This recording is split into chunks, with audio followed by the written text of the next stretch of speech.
Mga ka-e-bike, gandang araw sa inyo. Ngayon ang pag-uusapan natin ay kung paano gamitin ang e-bike multi-tester. So, may dalawang tester ako dito. Basically, pares lang naman sila. Ang pinagkaiba lang, baka ang makuha nyo is ganito, in-check. Kasi ang ginagamit ko talaga is ganito, English ang nakasulat. Pero basically, parehas lang naman sila. Ngayon, para lang magkaroon kayo ng idea kung sakaling sa yung incheck na nakasulat ang makuha nyo, alam nyo rin. So basically, ito, controller, ito naman dito para sa pagtitest ng motor. At itong extra dito, yan ay para pwede mong magamit sa brake switch at saka sa throttle. Ayan po siya mga ka-e-bike.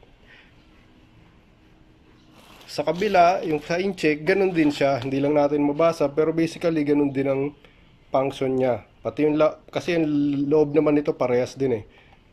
Parehas na parehas yung circuit niya. So ngayon ang gagamitin natin ito. Bibigay ako ng konting tutorial. Baka sakaling yung mga nagdi-DIY sa bahay gustong matutong gumamit nito kung hindi pa nila alam, or para sa iba naman idea lang, kasi must ito sa mga e-bike technician eh. Malaking bagay ito, makakatipid ka ng oras kung may ganito ka. Saka medyo masisiguro mo yung pag-diagnose mo ng problema, lalong-lalo na sa controller at sa hub. Kumbaga mas malaki ang percentage na ma-diagnose mo ng tama kaysa sa wala kang ganito, nahuhulaan mo lang based lang sa na-experience mo sa nangyayari sa e-bike mo. Okay? Sige, umpisahan natin ha.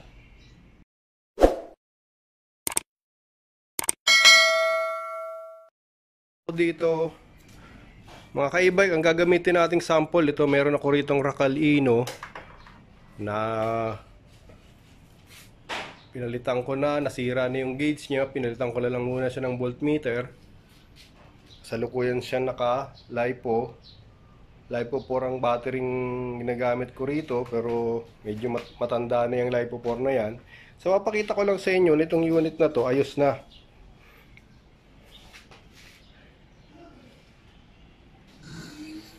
Ayan, so maganda, tumatakbo na ito ng maayos. So dito, wala naman tayong i-diagnose kasi ayos nga ito. Papakita ko lang sa inyo kung paano gamitin para makita nyo kung paano rin nakikita kung ayos. At mamaya, titest din natin sa sira. Okay? So, saglit lang ha, i-set ko lang yung tripod. Okay, syempre una, siguraduhin natin, pagkakabit natin itong tester natin, patay muna yung switch o naka-off muna yung yung e-bike natin.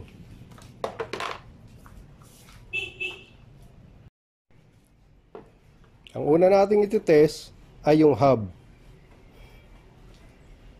Test natin kung ayos ba yung hall sensor ng hub at yung windings ng hub. Hub motor. So, ang una natin gagawin is tatanggalin lang natin yung koneksyon. So, ingat lang mga ka-e-bike kasi kung stuck pa yung e-bike nyo, hindi pa napalitan ng controller or ano pa man, so parehas pa yan. Blue, blue, green, green, yellow, yellow. Pero maaaring ganun din sa hall sensor. Kung stuck pa yan, so parehas ang output nya. Red, red, black, black. At the same time, ganun din, yellow, green, and blue. Stuck, ganun pa siya. Kasi posibleng mangyari, baka maka-encounter kayo, makita nyo yung sa inyo, hindi parehas yung kulay. Ibig sabihin, maaaring napalitan na yung controller nyo or yung hub nyo, iba na ang ginamit. So, pinili na lang ng technician kung ano yung magandang combination para mapagana niya ng maayos yung hub ninyo. Kasi meron po tayong tinatawag na combination ng phase wire at ng hall sensor wire para mapatakbo ng maayos yung hub, para mag-match yung controller sa hub. Kasi kung hindi na stock yung nabili yung controller o kaya kunyari gusto niyo mag-upgrade, ang mangyayari, kailangan mo nang i-combo kung tawagin ng mga technician yon para mapatakbo ng maayos. Kung hindi siya match, kung hindi siya tumakbo ng maayos sa the same color. So meron din namang mga controller na meron siyang learning capabilities, kumbaga automatic, kahit iba yung controller nyo, hindi yung original, or yung hub nyo hindi original, yung controller nyo may learning cable, i-match nyo lang din siya ng blue, green, and yellow. I-on nyo lang yung para sa learning or automatic, siya na ang kusang magdi-detect, then ayos na agad. I-disable nyo lang ulit yung learning na yon, okay na, wala nang problema. So hindi mo kailangan mag-combo. Kaya makikita nyo, ganun pa rin yung kombinasyon niya. Pero in case na ganun makita nyo, tatandaan nyo lang bago nyo tanggalin kung titestingin nyo. Okay?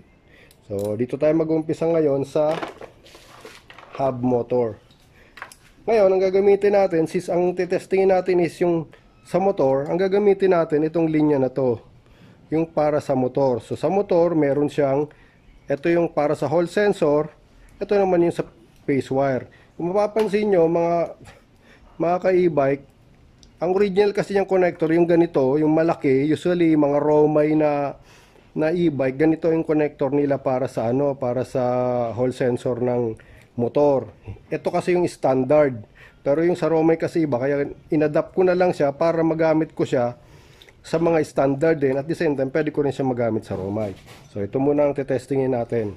So off muna yung tester natin, then kakabit natin yung gagamitin natin ay yung hall sensor saka phase wire para sa motor. Iba naman po yung para sa controller, okay? Etong para sa motor, hindi natin kailangan ng power, yung i-power on yung e-bike. Kailangan lang natin baklasin tapos i-connect. Okay, so po ito, kukonect nyo lang sa hall sensor, then i-clip nyo lang yung para sa phase wire. So meron din siyang kulay blue at green. Ganyan lang po, iwasan nyo lang magkadikit-dikit kasi pag nagdikit-dikit yung phase wire, mag-i-stack up yung magiging maganit. So i-on nyo lang. Makikita nyo, umilaw na yung battery indicator, naka-on yung ito naman yung sa hall sensor. So sigurado na agad kayo na yung dalawang hall sensor nyo ayos, kasi umilaw na siya. Ngayon, para malaman mo kung ayos lahat, iikutin nyo lang po yung hub. Habang iniikot nyo yung hub, magpapalit-palit yung ilaw niyan, pati din kasama rin yung sa phase wire niya. Ibig sabihin, sa hall sensor, na-activate yung hall sensor niya, nabibigyan ng power. At the same time, nagpo-produce ng signal din. Kaya nagpapalit-palit yung ilaw niyan. Ganon din po yung sa ibig sabihin, nagpo-produce yung winding ng phase wire mo, nagpo-produce ng kuryente, napapailaw niya to. Ibig sabihin, ayos. So, ito na pong gamit natin ngayon. Alam naman natin ayos ito. Papakita ko lang sa inyo kung paano basahin yung ayos saka hindi. Ayan po Kita nyo po. Kung mapapansin nyo, medyo mahina lang yung ilaw nito, pero umiilaw po yan dahil siyempre mahina lang naman po yung pagpapaikot ko ng hub para lang makita na ayos.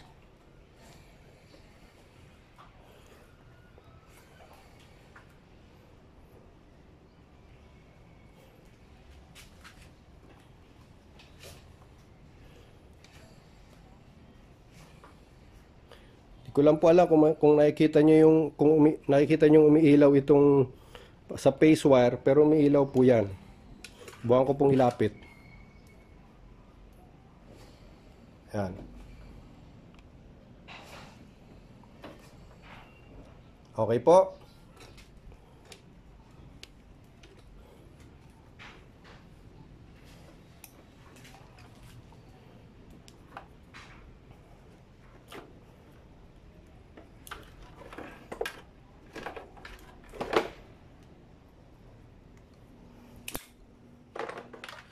Ngayon, ang titest naman po natin yung controller. Sa controller, ganun din, pero ang gagamitin po natin, ito namang kabila, itong line na ito, na may nakalagay na controller. So, ganun din po siya, phase wire at hall sensor wire. So, dito po, kailangan nating i-on yung e-bike. So, para sa iba, yung mga ganito ang gamit, na anim po yung bali dalawang ganito magkasama, isang takip lang. Mag-ingat po kayo kasi kasama yung power doon. Baka ma-short nyo pag nakabukas. So ingatan nyo lang po. Ito kasing sa akin, hiwalay, ando dun sa loob yung power, so wala akong problema. So bago po natin ititest, kakabit muna natin, siguraduhin nyo naka-off muna yung e-bike nyo para hindi na kayo makadagdag ng problema kung sakasakali.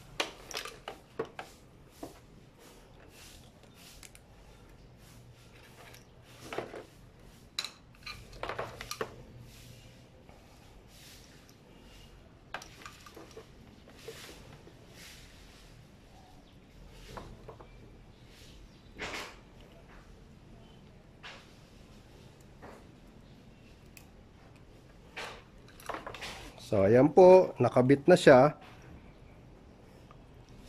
On natin. So, ang unang-una natin gagawin is, i-on natin yung e-bike. On po natin. Pag on nyo, unang-unang makikita nyo, yung 5 volts ng controller. Dito pa lang po kasi, pag on nyo, wala itong ilaw, ibig sabihin, may problema na agad yung controller nyo. Wala siyang output na 5 volts. Ayan po, umilaw siya. So ngayon, ang gagawin natin is magta-throttle tayo para malaman natin na umaandar yung gumagana yung hall sensor natin dyan sa controller, saka yung output ng phase wire.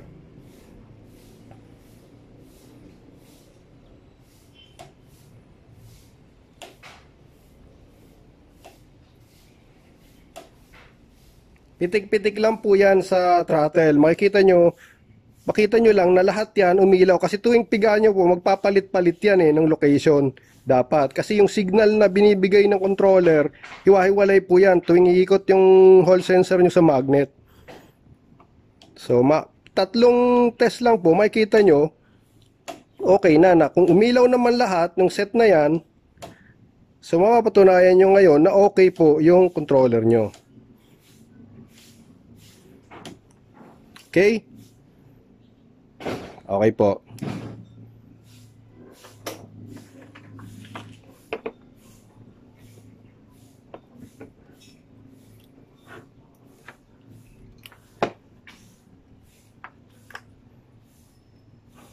Ikakabit ko lang muna po ito para magamit pa natin. Ang susunod na gagamitin natin is yung pagtitest ng throttle saka pagtitest ng brake switch.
Test natin ulit.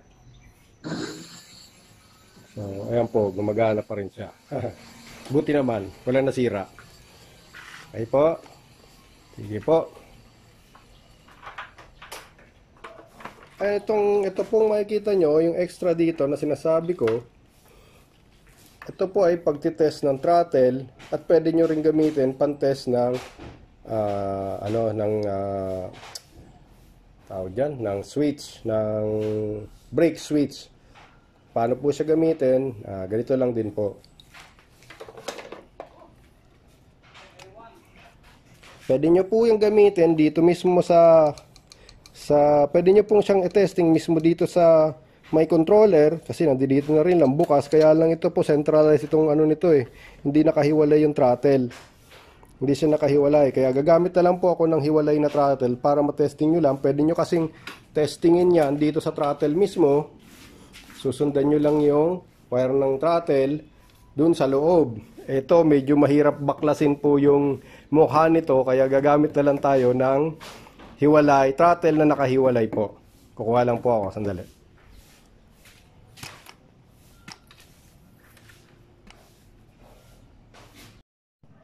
Okay po mga ka-throttle at mga ka-e-bike, ito po yung ganito po ang connection ng throttle. Usually po ang standard po is ganito, green, black, red. Maaari po yung iba-iba ang location yan, hindi po standard, depende sa pagkaka-assemble nung manufacturer ng e-bike. Pero ito po katulad nito, Romay ito, Johnson po galing ito, ganito po siya. Ngayon, sa iba naman po, maaring iba ang kulay niya. Maaring red, green, yung black naging yellow. Sa iba naman po, minsan gray po ito. Minsan naman po, red and black, tapos ito namang green ang gray. Pero lagi pong tatlo lang po yan, laging standard po yung red. Usually yung red, standard po yan, saka black dapat. Pero minsan nag-iiba. Kung mag-iba man po yung isa dyan, yung isa standard. So, maaring red and yellow, pero may green pa rin. So, hindi kayo magkakamali. Maaari namang red and black, pero gray naman po ito. So, alam nyo pa rin. Bali, ito po yung power niya. Yung red is positive 5 volts. Yung itong dilaw na to is black po dapat yan. Negative po yan. Tapos ito po yung signal. Yung green, lagi po signal yan. So, ito po yung tinetesting kung ayos yung hall sensor na nasa loob ng throttle. So, kung ito po natanggal ko na ito sa socket, kung ganito po yung sa inyo, maobliga kayong tanggalin yung socket para lang matesting nyo. So, mapapansin nyo, meron yung ibang throttle is female. Yung iba naman po is male. Depende po sa manufacturer yan. So, makamagulat lang kayo, kaya sinabi ko sa inyo. So, tatanggalin po natin yung connection na yan.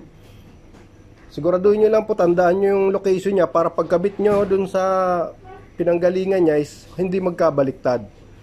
So, ipapares nyo yung sa kapares nito, makikita nyo naman yung kulay doon, ipapares nyo lang. Tandaan nyo lang po, hindi, minsan yung ibang e-bike hindi po standard yung kulay na ginagamit.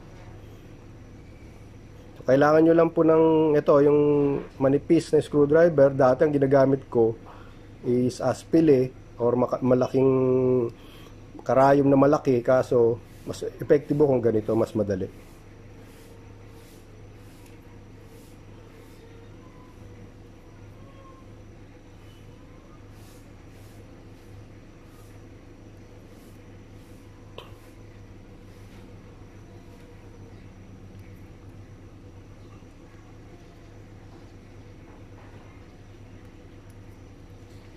So, ayan, nakatanggal na po.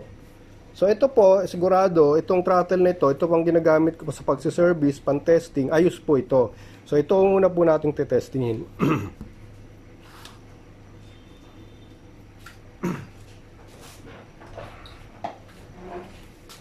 So, ganun po ulit. Gagamitin po natin itong pan-test na to. So, may kulay naman po siya, red, black, and green. So, kakabit lang po natin yung red, sa red, yung black, dito po, in case dito yellow yung kulay niya. Then, yung signal, ito po may polarity po ito kasi DC ito. So, iwasan nyo magkadikit itong, kasi pag nagkadikit, kaya ayos yung throttle nyo, posibleng masira dahil nag-short. So, 5 volts po ang output nito. Ngayon, dito, hindi po volts ang susukatin, kundi yung signal kung ayos yung throttle. So, ayan po. Naka-on na po yung unit natin. Ang titingnan nyo po is ito. Ito po yung ilaw na to. Kung iilaw po siya. So, ayan po. Ayan. Napansin nyo, umiilaw po siya. Ayos po siya. Ibig sabihin, nagbabato po siya ng signal.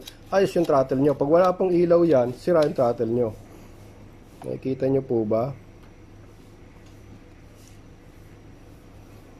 Yan po. Pansinin nyo yung pangalawang Ayan, ayan po, umiilaw siya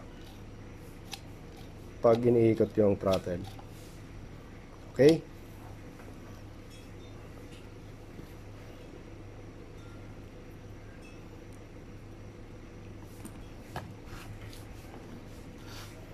So, ito po, ganun din.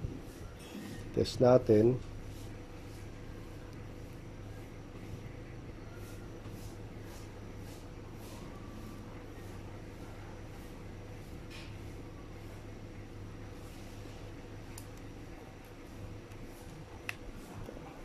Ayan. Parehas lang po ang kulay. Ayos pala ito. Kala ko sira po itong ano na to, throttle eh. Siya nga po pala, ang pagbabalik po nito, kung napansin nyo, meron po itong groove. Ito po yung tinusok ko doon kanina, nang tinusok ko. Ito po yun. Ito po yung pinaka kumakapit para hindi siya mabunot. So pag ibabalik nyo na po, iaangat nyo lang ito. Ayan ko lang kung nakikita nyo.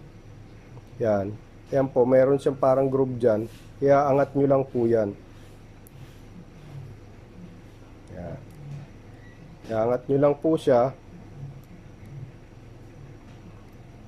Yan po yung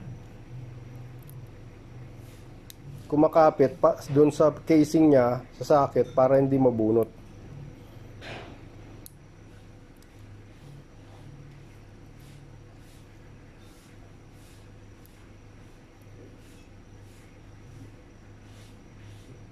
Yan. Pagka mail naman po, meron din po yung mail niyan. Ito naman po, meron siya ito. Iaangat nyo lang din po yan. Kasi yan din po yung sinusundot para mabunot nyo naman ito kung mail po siya. Tinutusok nyo yan para dumikit siya doon. Tapos pag babalik nyo, iaangat nyo lang din po yan. Parang ganito, inangat na po natin. So ibabalik po natin siya.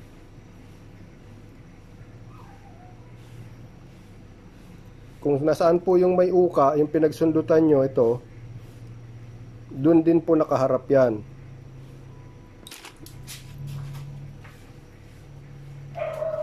So, yan po. Tulad yan, dun po siya nakaharap. Tutulak nyo lang. Tapos maglalagatik po yan. So, hindi na po siya mabubunot.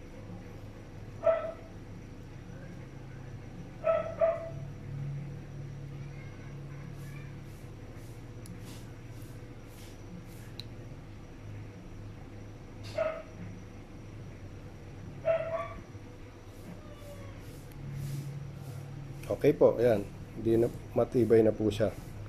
Hindi siya mabubunot. Ito po, nakakita ako ng throttle. Siguro sira ito kasi wala na yung dulo. Sana sira ito para makita nyo.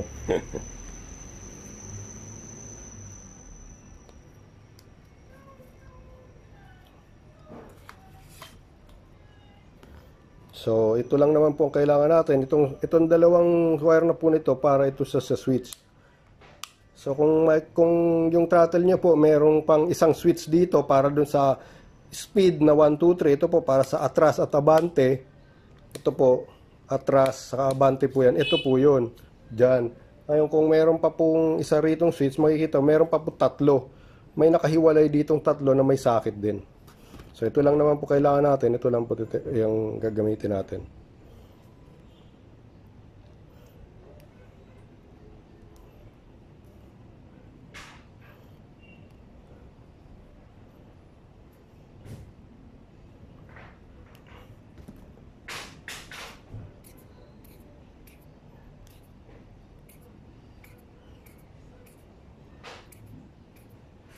So, ganun lang din po. Kakabit natin yung ligator clip.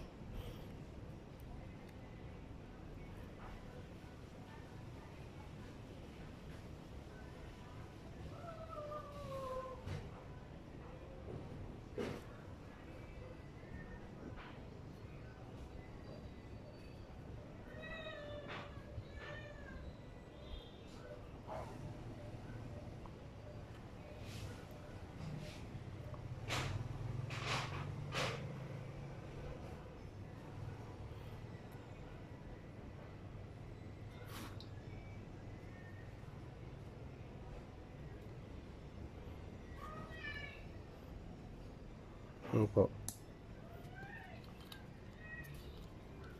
Ay, ayos pa rin pa. Ayos pa po pala to.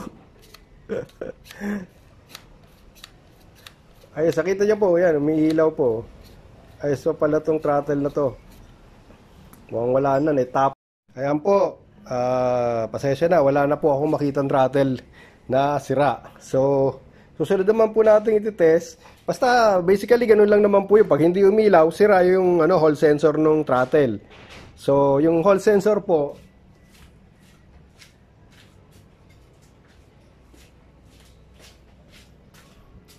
yung hall sensor po, ganito po ang itsura niya. Nasa loob ng throttle. Yan kung nakikita nyo. Yung nasa loob ng hub, ganito rin po. 3 nga lang yun. So, yan po. Ang niya, yung gitna is negative. Tapos positive, pula. Kita nyo, kung mapapansin nyo, yung green po dapat, tulad ng tinesting natin, ito puti. So, ito po yung niya. Ito yung output niya. So, yan, ganito pong nasa loob noon. Yung iba pong technician, kung matyaga, ito lang pinapalitan nila. Ito lang po ang pinapalitan nila. Minsan lang, mahirap pagbukas ng throttle, although madali lang naman, kaya lang, matrabaho. Pag ito lang papalitan kasi, o order pa ng hiwalay na ganito, kung meron sila, madali lang, papalit lang, maghihinang lang, gano'n. Pero usually, pinapalitan na yung buong throttle. Minsan yung na rin mismo ang customer na rin ng minsan may gusto kasi nami-misalign din po ito dun sa loob na sinasalpakan eh. So pag ibabalik ito, nilalagyan ng ng glue, mighty band ganun para hindi siya gumalaw. Ganito po 'yon.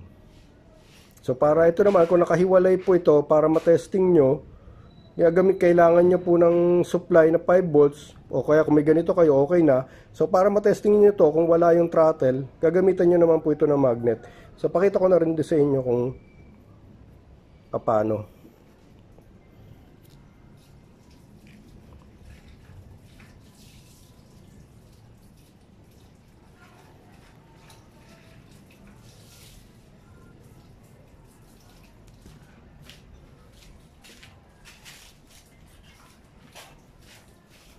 So ito po yung magnet natin.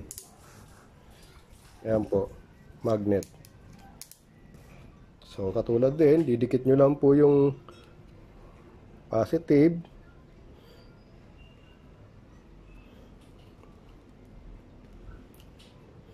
Negative. Saka yung signal.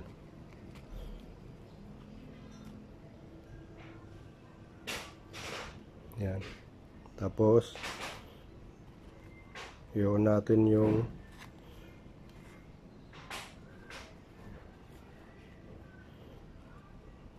ito okay lang po yung magkadikit kung tutusin eh kasi parehas 5 volts po yan kaya iwasan natin kasi di natin malalaman kung ayos o hindi kung may signal din doon.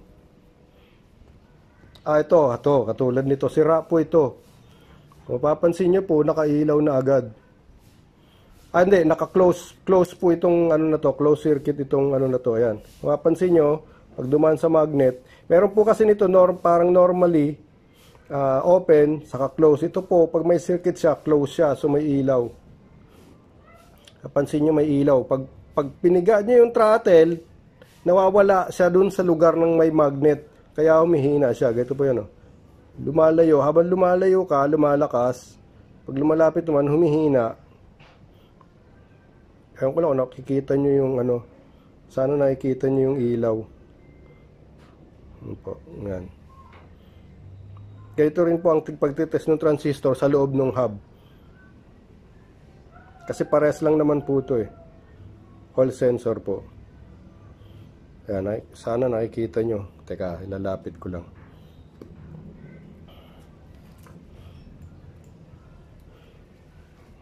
Yan po. Ayan po, may ilaw siya ngayon. Pagka ilalapit nyo yung nawawala. Ayan po. Habang lumalayo, pag lumalapit, nawawala na yung ilaw.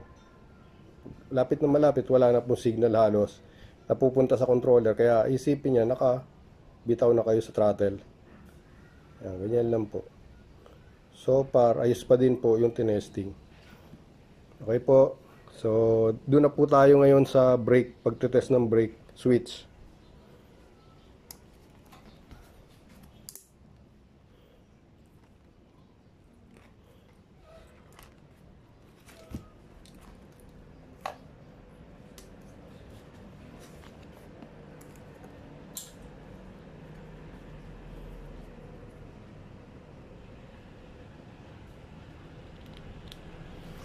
Sa brake switch naman po, switch lang po ito. Walang it doesn't matter yung hindi po, wala pong kinalaman yung pula o itim. Pwede pong parehong itim yan, pwedeng parehong pula o ibang kulay.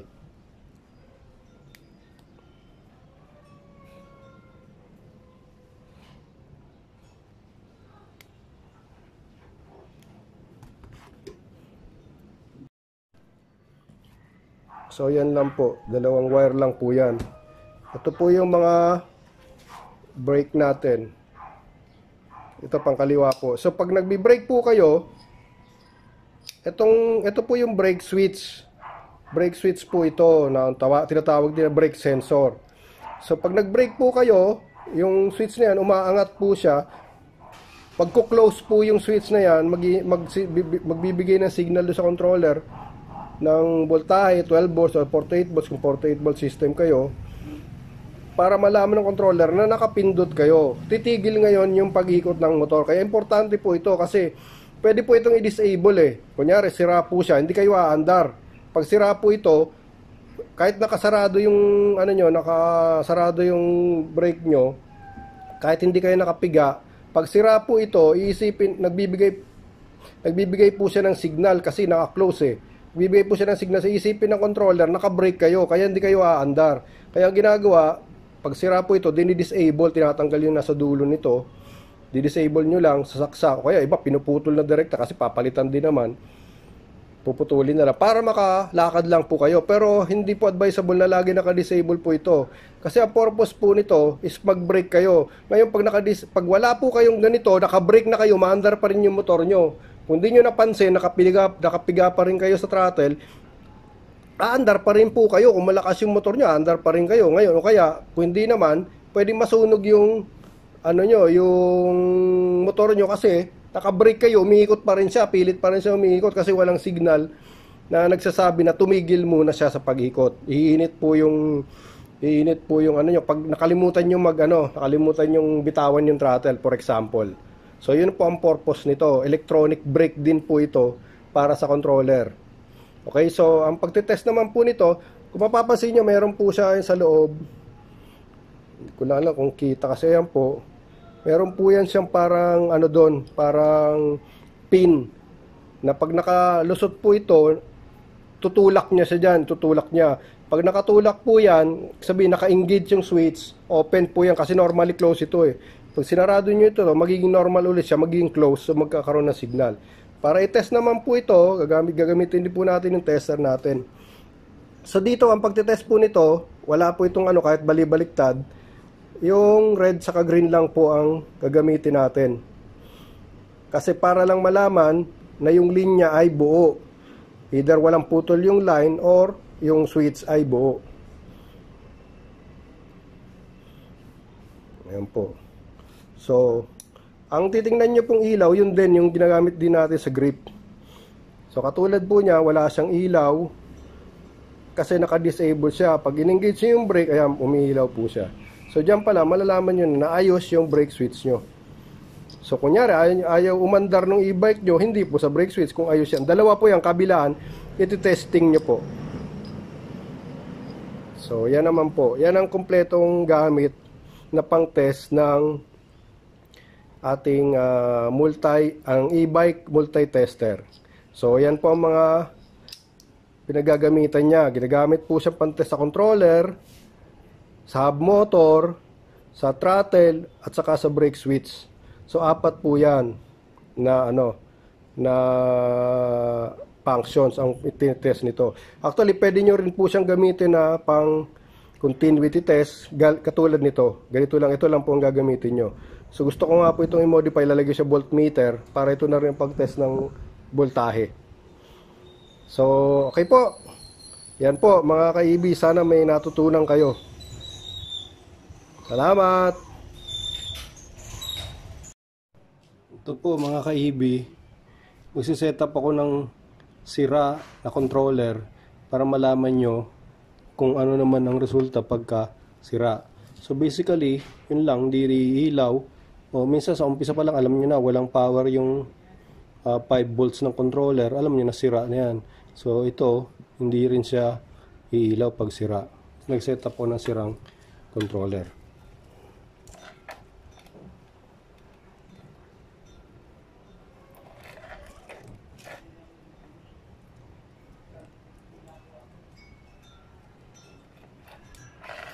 So basically ganyan. Ito rin po yon, hall sensor, tapos phase wire.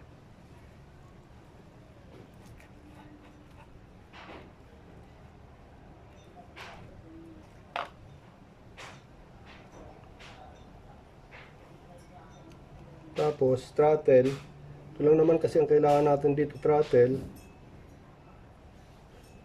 Yung yellow sa black, green sa green. Ito po ang purpose nito, kaya itong pantest ko na ito is nakatanggal.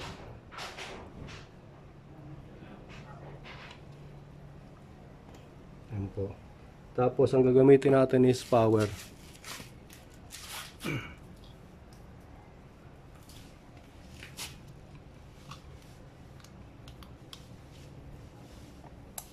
So katulad po nito, may power na po yan, walang 5 volts. Wala pong ilaw. Kung mapapansin nyo, walang ilaw. Naka-on na po yung tester natin, pero walang ilaw. May power na po yan na 48 volts. Para makita nyo, ayan po yung tester.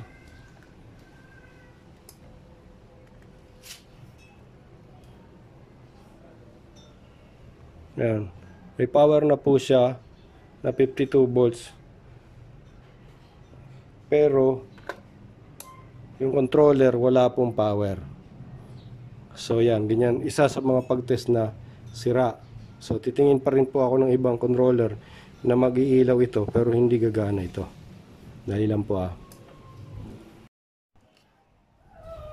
So ito po mga ka-EB. So ang setup natin, power. Ito po yung power niyan. May power po yan. Wala lang kasi tayong ilaw. Ito po ang power niya. Tapos ito, kinabit natin yung throttle. Saka yung hall sensor. Ito po yung hall sensor. So pag i-on natin, ayan, mayroon po siyang 5 volts. Yung yung controller, may 5 volts output po siya. Pero kung mapapansin nyo, may ilaw na agad, hindi pa nagta-throttle. So ayan, pag nag-throttle ka po, wala rin. So sira po yan. Wala po. Wala siyang response. So, sira po yung controller natin. So ganyan lang po ang pagtitesting. So nakita nyo naman po yung ayos, kung paano, nagpapalit po yan by set. Pero ito po, nakailaw na agad. Sabihin yung sa hall sensor niya, may output na agad. Pero yung sa niya, hindi pumapasok yung sa para sa phase wire niya. Walang output. Sunog ang MOSFET po nito, nasunog eh. So yan, kung napapansin nyo, may ilaw na agad. Ayan po. Ayan po, may ilaw na siya agad. Okay po, mga ka-EB. So nakita nyo na po kung yung sa sira tsaka sa ayos. At least alam nyo na kung meron kayong tester, pag-diagnose sarili nyo, kung medyo marunong naman kayo, or sa technician, para masiguro na sira talaga yung controller, hindi ala tsamba, o sira talaga yung hub, hindi ala tsamba.